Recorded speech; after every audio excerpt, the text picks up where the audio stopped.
So one of the reasons that it can be considered a card of illusion is that it appears to be one way. It appears to be emitting its own light, but it's really a reflection of the light of the sun. So sometimes this can be a card of illusion, or things that aren't what they seem to be. Things that change, like the moon waxes and wanes, whereas the light of the sun is constant as long as it's in the sky where we live, wherever we are on the earth. But the moon's light changes. It waxes and it wanes. So it's a card about changeability, um, testing things to see if they're true or illusion. And it's also about finding balance, and letting those deep emotions come up. You can see in the card there's two towers, and on either side of them there's a wolf and a dog. This wolf represents the wild side of ourselves, the side that is emotional, that may be irrational, it's right brain, it's creative, it's wild. And then this dog represents the domesticated side of ourselves, the side that's been tamed, where experience causes the dog to make decisions.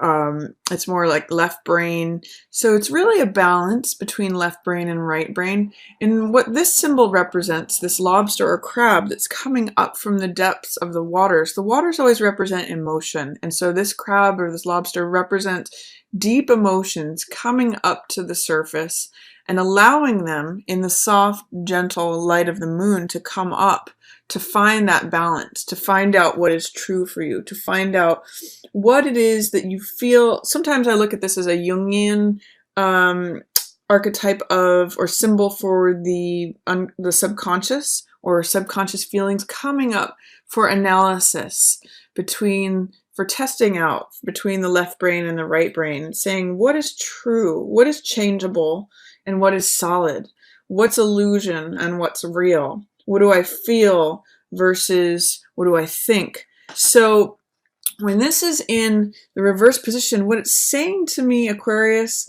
and sometimes this can be true of Aquarius, is that there may be some fear, resistant emotions come out. There may be some way in which there is a block to allowing this lobster, this inner emotion to come to the surface. So see, and also in reverse, it can be saying that you're trusting things that are illusions, or that there may be things that are appearing to be one way, and that you may be believing them to be real when really they're changeable or they're in flux. You may believe it to be solid when really it's impermeable. This card has a lot of Neptune energy, which represents illusion, fantasy.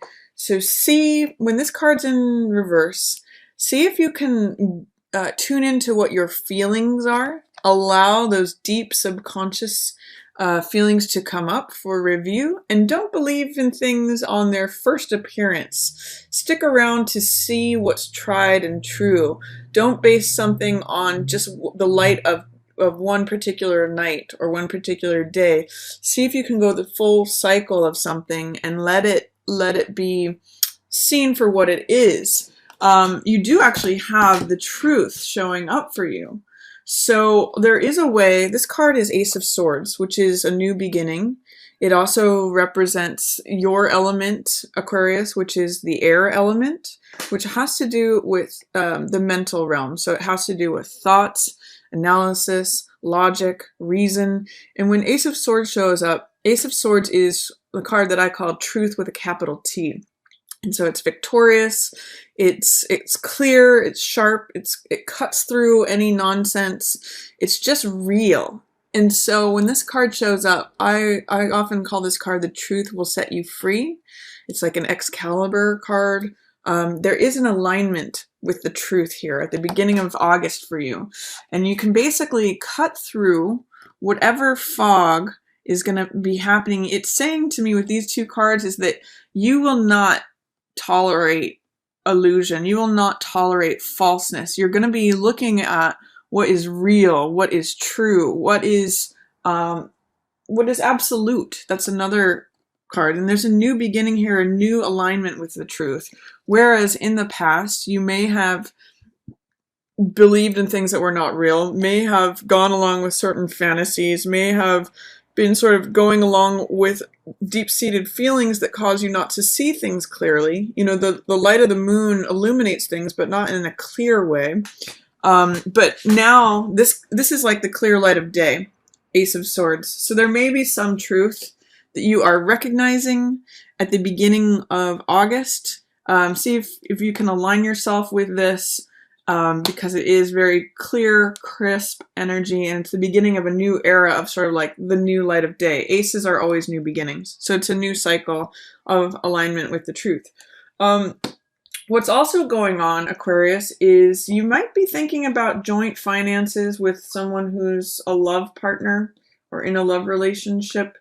It's funny because Two of Coins represents joint finances, or it can represent juggling money.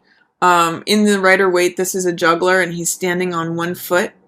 And he's saying, you know, I might need to borrow from this project to go pay over here. Your money may be stretched when this is showing up, or it may be like a negotiation, a contract. There's two sides of the coin here. So you might be in dialogue about money with a partner or with, you know, someone that a business partner or a romantic partner, either way.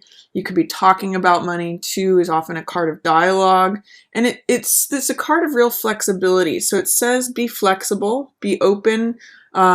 There's two different ways this card can go, is that in some ways it can feel like you're overstretched, like you're having to stand on one foot, you're having to juggle these balls in the air. It can feel very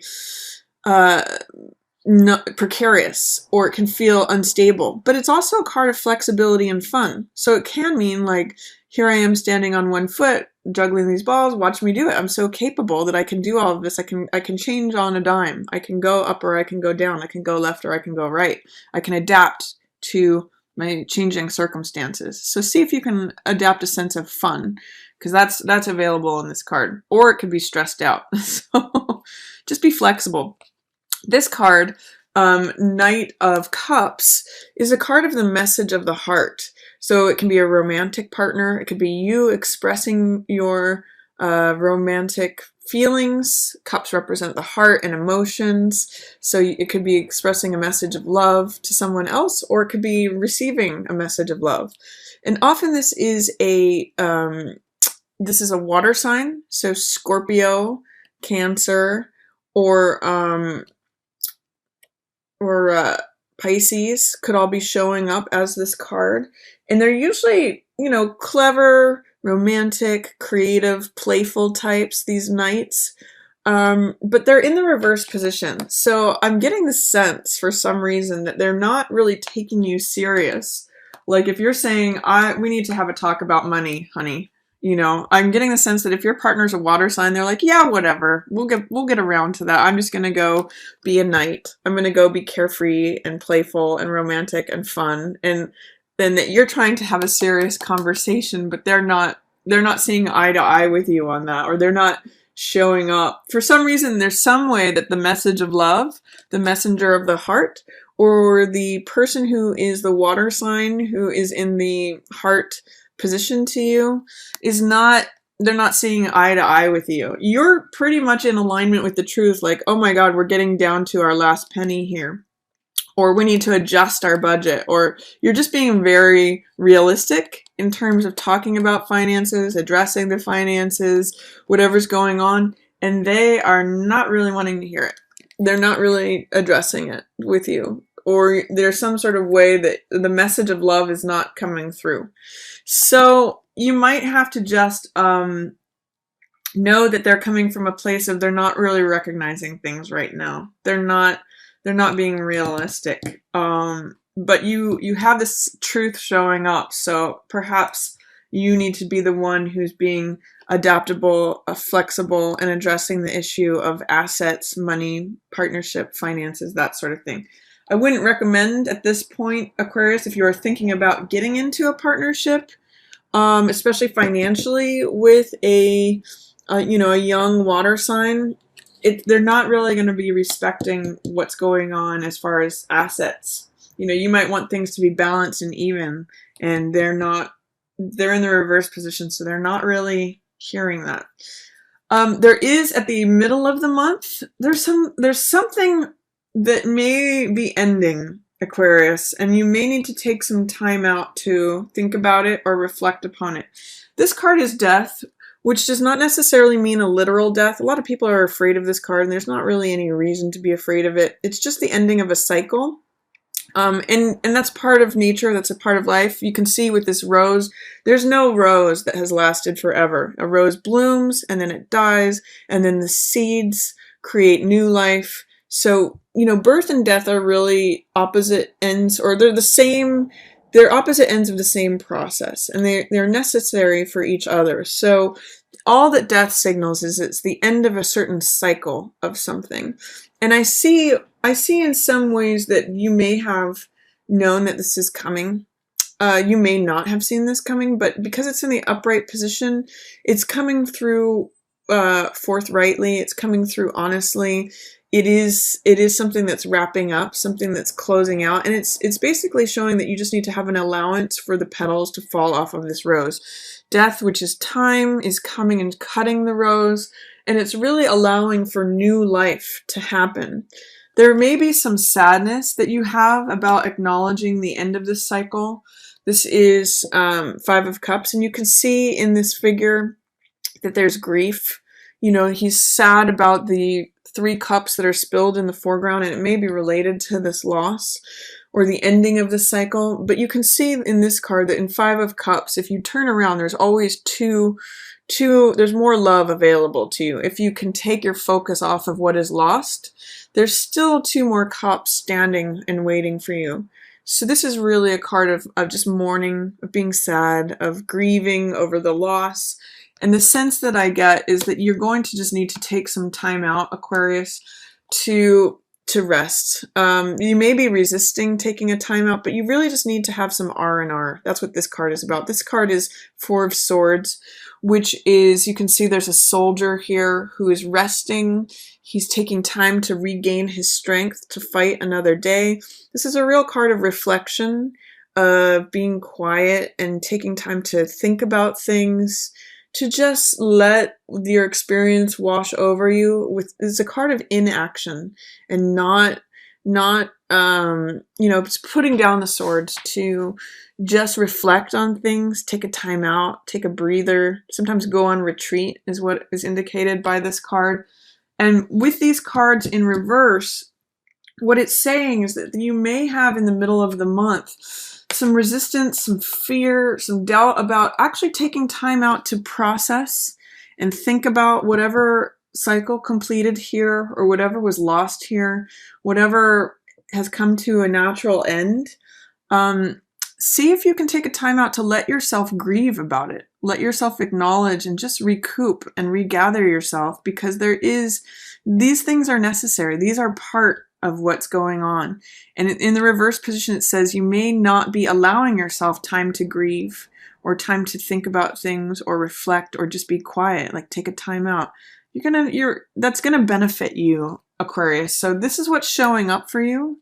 Please allow that to happen, and please don't have fear or doubts or resistance against doing that, because it's something you're going to need to do to process what's going on here. I also see that Six of Coins is showing up for you in reverse here. This is a card of assessment of value. This is a card of considering who's the haves, who's the have-nots. In the reverse position, it's saying you don't want to look at it. You don't want to look at, you know, where you are in terms of what you have, what you don't have, who has certain values. You know, with these cards in alignment, it may say, if you're in relationship with a water sign, there may be saying, you know, resistance to looking at these are qualities they have, these are qualities they don't have, and it's causing problems in the relationship. I mean, these cards, I'm just being very frank and very honest with you, Aquarius, because these cards this is that Knight of Cups, so water sign, Pisces, Cancer, Scorpio. This is an assessment of values, who has it, who doesn't have it. And this is exchange of hearts. Two of Cups is relationship energy. It can be an affair. It can be a loving relationship. It's basically a sharing of hearts. With all three of these in the reverse position, it might be time to take a hard look at whether that water sign person, if you're involved with a water sign person, has the values that you are wanting, and whether that's causing friction in the relationship, or whether you want to continue with that relationship. I'm just being very frank with you about what these three cards in alignment mean. Again, it could just be a message of the heart that you are, still considering what values you want in a partner, and therefore it's not time for relationship, or it's the values of the message of the heart are complicating relationship issues. But if you are in relationship with a water sign, you may be just confronting some sadness or some loss that they didn't have the values that you want them to, or the values that you're looking for. Because this is all about weighing things about knowledge, power, value, resource, who has it, who doesn't have it. And that could be part of what you're grieving over, because it didn't turn out to be the rosy Two of Cups, exchange of hearts relationship that you were looking for. I don't know. It's going to vary from Aquarius to Aquarius, the difference of meaning. But if this is a Scorpio person who tends to act like a young person, or a Cancer person who tends to act like a young person, or a Pisces person who tends to act like a young person, there's something out of balance in terms of relationship here, especially in regards to money or values. At the end of the month, these two cards are, it looks like the end of the month, Aquarius, is going to be a great time for you. Look at these two cards. These are two of the most positive cards in the deck, the Sun and the World. It basically means that the sun is shining on you, and that all things are possible. The world is in support of you. The whole axis, all four axes of the whole celestial sphere are in support of you, feeling free, feeling unbounded, feeling like you are at the center of your own life. These four axes, this is Leo, the lion, which is representative of fire, of our vitality, of courage. This is you, Aquarius, as represented by the human and the mental element. This eagle represents Scorpio, which is talks about emotion and renewal. It's got Phoenix energy to it. And then this is the bull, which represents the earth element, which is groundedness, consistency, diligence. So it's when all four poles of the universe line up and support you, and then the sun is just shining down on you. There's a lot of radiance here. There's a lot of these, basically these two cards are saying that the universe and the sun are just like shining on you and supporting you. It's your time in the sun, Aquarius, essentially, at the end of the month. So really enjoy that. There's a way in which, and also too, by the way, these are, you see this couple here, and this is a time of the sun shining down on this couple. It's when flowers bloom. It's when there's radiance. And there is a certain element in sun of twin energy. It's kind of echoed with this moon energy with the two towers. What the sun is about is integration, recognizing both the female and the male side of yourself and integrating those two. You may be seeing yourself in someone else. And it's when you integrate both sides of yourself. In fact, integration of your subconscious self with your conscious self is what the sun is about too. So you may, through the month of August, have done a lot of work and reflection and come to this point of happiness, of sunniness, of liveliness and vitality through having done this work. And it's really about acknowledging this truth here, Aquarius. There is someone that's showing up, by the way, at the end of the month. This could be you or someone else who is, kind of showing reckless behavior. This card, I sometimes call it putting your head in the tiger's mouth. And Seven of Swords is all about cutting corners, me behavior. Like, I'm going to get mine at whatever costs. you know, I'm just gonna, it's someone who's stealing these 5 swords away, and they're doing it in front of everyone else. And they're, you know, they think they're hidden, but people can see what they're doing. It's dishonest behavior. So if there's someone in your environment who's showing up as deceitful or lying or cheating or just being very sort of self-centered and saying, I'm going to do this thing for me at all costs, just be aware of that. Be sure that that's not you, Aquarius. This could be you, like I said, you or someone else, but you're going to see right through it. The sun is shining on that. The sun, you know, they think they're getting away with something, but it's totally obvious. And it looks like you're not going to be affected by that. It looks like you might be able to call them out on it. And it looks like you're just too happy in some ways to care because the sun and the radiance of everything that's going on, this is just, enjoy the end of August, Aquarius. It's going to be a great time for you. The only thing that might be, you know, a certain cloud in your otherwise cloudless sky is this relationship energy. 2 of Cups in the upright position means, you know, relationship, exchange of hearts. It's one of the best cards for relationship. But in the reverse position, it's saying that might not be your focus. That might not be what's making you happy. There might be squabbles, or you might not be in the relationship you want to be in, or there's something going on with your relationship that isn't quite in order, or there's some you know, I'm even wondering if this 7 of Swords has to do with it, where you're not seeing the relationship exactly as it is. But don't let that hamper you, Aquarius. This stuff is, you're in a good place.